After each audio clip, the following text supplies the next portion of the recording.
عمرك دخلت مكان ولفت نظرك قطعة صابون شفافة وريحتها نظيفة وملمسها ناعم وفضلت تسأل نفسك ازاي بيعملوا صابون الجليسرين ده؟ النهاردة مش بس هنتعرف على الطريقة، لا هنفهم العلم اللي ورا كل مادة خام وليه وجودها ضروري علشان تطلع قطعة الصابون دي محترمة ونظيفة وتدي ترطيب ونعومة كمان. السلام عليكم. معاكم محمد شعلان وفيديو جديد من ميركير هنتكلم فيه عن طريقة عمل صابونة الجليسرين. الطريقة دي مختلفة عن أي طريقة انت شفتوها قبل كده أو موجودة حتى على اليوتيوب، لأن الطريقة دي تقدر بعد ما تحضرها تستخدم الصابون على طول خلال 24 ساعة، مش لازم تقعد أسبوعين وأربع أسابيع زي الطرق التانية. خليكم معانا خطوة بخطوة علشان أنا هشرح الطريقة بالتفصيل وبالجرامات وبالنسب بتاعتها خلال الفيديو، فامشوا معايا ولازم تعملوا الطريقة زي ما أنا بقول بالظبط. أول حاجة أنا عندي هنا الكوكو ميدا بروبايل 200، وعندي البروبيلين جلايكول، وعندي الجليسرين، عندي بعد كده محلول السكروز ده 70%، وهشرح اللي بيتعمل ازاي واحنا ماشيين في الفيديو. وعندي بعد كده أو الصوديوم لورايل سلفيت، وعندي اللي هيديني القوام المتماسك الصوديوم ستياريت، ما عنديش صوديوم ستياريت أقدر أجيب بوتاسيوم ستياريت، وعندي بعد كده الداي صوديوم سلفو ساكسينيت. أنا هاخد المواد دي كلها وأحطها على الهوت بليت ونبدأ نشوف هنشتغل إزاي. ده أول حاجة عندي الصوديوم ستياريت، وده 10 جرام تركيزه 10%، بما إني بعمل 100 مللي. ده أنا محضره ولكن تقدروا تجيبوه من أي حد خالص.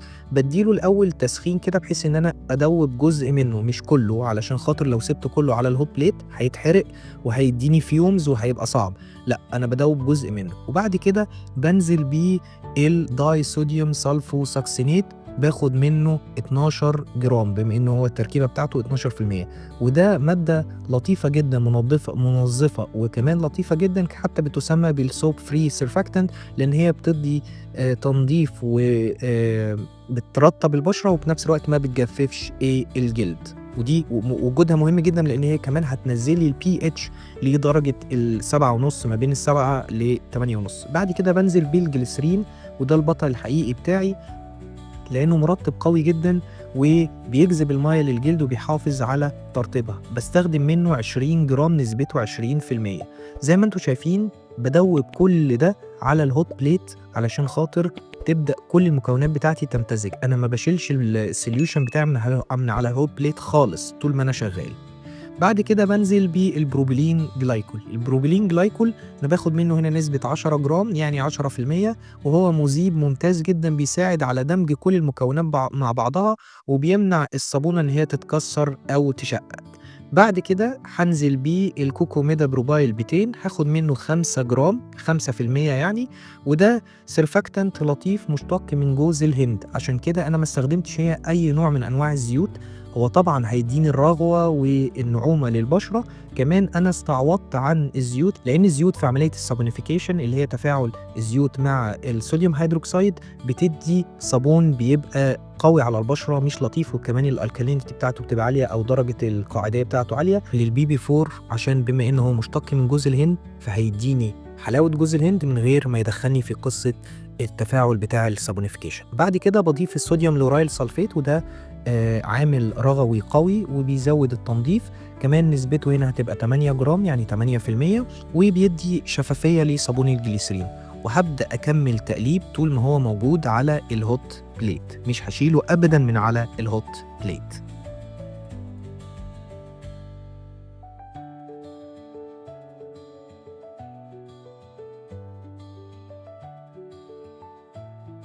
لازم اتاكد ان كل المواد الخام عندي دابت تماما، بالذات الصوديوم ستياريت والصوديوم لورايل سلفيت، علشان ما يبقاش عندي اي حاجه موجوده في السوليوشن بتاعي معكرالي السوليوشن او ما تدينيش ان يخلي السوليوشن بتاعي يبقى شفاف ولما اجي اشتغل يبقى فيه تكتلات في المحلول. فعشان كده طول الوقت لازم اسيبه على الهوت بليت.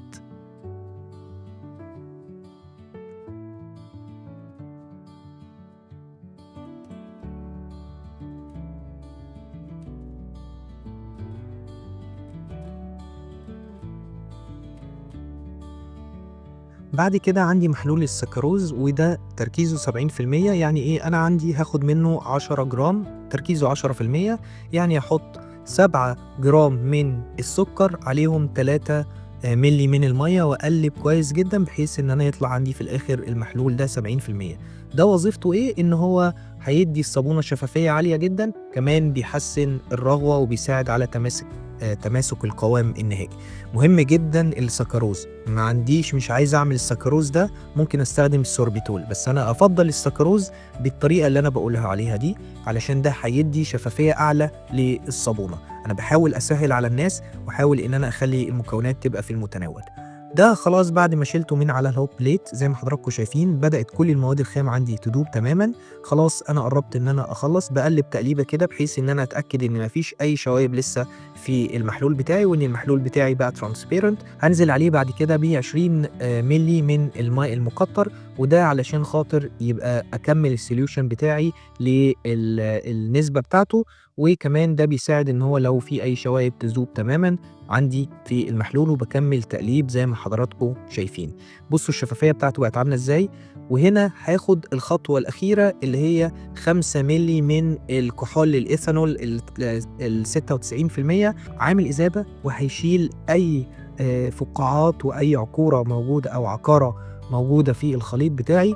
كمان هيخلّي الصابونة تبقى شفافة جدًا وتحسّي بملمس كده رائع. وفي ميزة مهمة إن هو كمان بيشتغل كعامل مادة حافظة، بما إني مش هاضيف مادة حافظة ولكن كمان عشان أضمن إن هي ما تتأثّرش بالبكتيريا. بُصّوا بقى هنا أمّا أقيس الpH، بُصّوا الpH على طول وإحنا بنشغّل بُص كام، 7.5.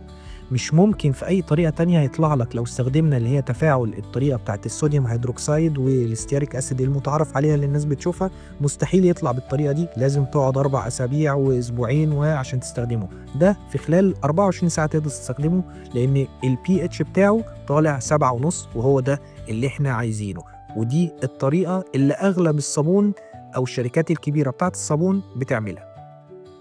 أنا هاجيب هنا الcontainers بتاعتي، طبعًا أنا ما عنديش الcontainers السيليكون، دي طريقة أنا كنت عاملها قبل كده، الطريقة دي معمولة بتفاعل الstearic acid مع الصوديوم هيدروكسيد، لو حابين أبقى أعملها لكم أوكي، ممكن أبقى أعملها لكم بس على حسب عدد المشاهدات الفيديو ده، لإن خلال الفترة اللي فاتت المشاهدات ما كانتش عالية أوي، فلمّا بالاقي فيديو ما علوش مشاهدات مش هاكمّل بقية الcourse بتاعه، فخلاص لو الفيديو ده ما جابش مشاهدات عالية يبقى الطرق المختلفة بتاعة صابونة العسل وصابونة القهوة والكلام ده باعتذر مش هاقدر أعملها. أنا جِبت هنا الcontainer دي واستخدمتها وهاقدر بعد كده إن أنا أخرّج الصابونة منها.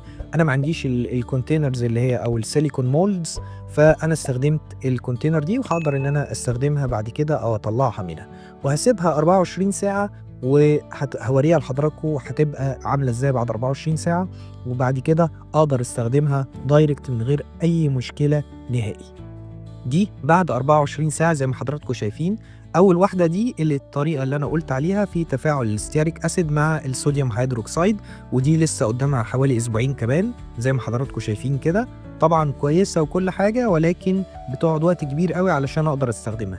الاتنين التانيين دول اللي إحنا عملناهم، دول زي ما أنتم شايفين شفافين جدًا وأقدر إن أنا أستخدمهم على طول. ده الpH بتاعهم حوالي 7.5، اللي هي مش شفافة دي الpH بتاعها 7. لو طلعت كده ما فيش مشكلة، والناس بتحب إن هي تبقى 7 بالضبط علشان خاطر إن أنا أبقى الجلد بتاعي حساس، فما فيش مشكلة. ال3 دول أقدر أستخدمهم على طول، أمّا الأولانية دي لازم أقعد 4 أسابيع. ده كان بالنسبة لفيديو النهارده، الطريقة دي ممتازة جدًا. أتمنى إن الفيديو يكون عجب حضراتكم، ما تنسوش تعملوا لايك وشير وسبسكرايب في القناة، وتقولوا لنا رأيكم في التعليقات، ولو حابين منتج معين قولوا لنا وإحنا نعمله. أشوفكم في فيديو جديد، السلام عليكم.